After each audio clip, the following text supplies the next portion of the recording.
guess it was a time before electronics and widespread video cameras everywhere, but I guess, in the 70s, from the age of 6 to 13,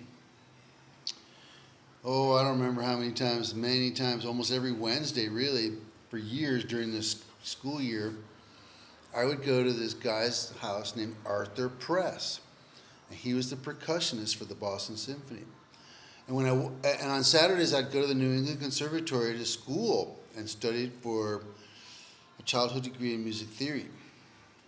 I actually got a degree in music theory at the age of 13 because the program I was in was for adults.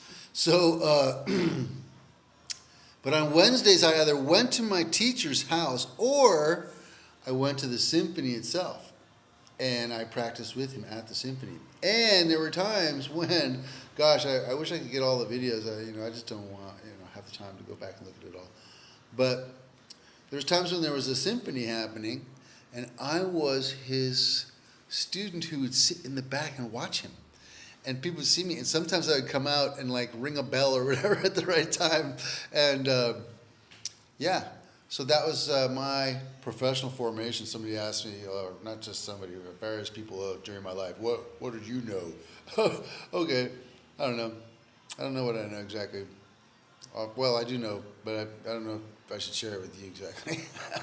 But anyway, Arthur Press was my percussion teacher from the age of 6 to 13, and I went to the Boston Symphony many times to either sit in the wings and watch him or sometimes participate. And,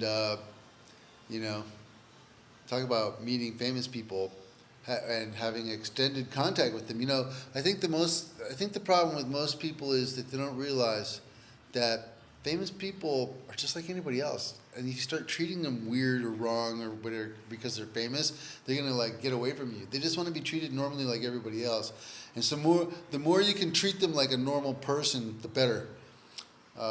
Yeah, Ed Asner. Wow, I'm not going to make a separate video about this, but I was on a plane with Ed Asner once, and man, not a nice guy actually. But to his credit, I guess I was a young hippie and I smelled. It was right after a Grateful Dead concert, probably or something, and yeah, he didn't like my presence too much.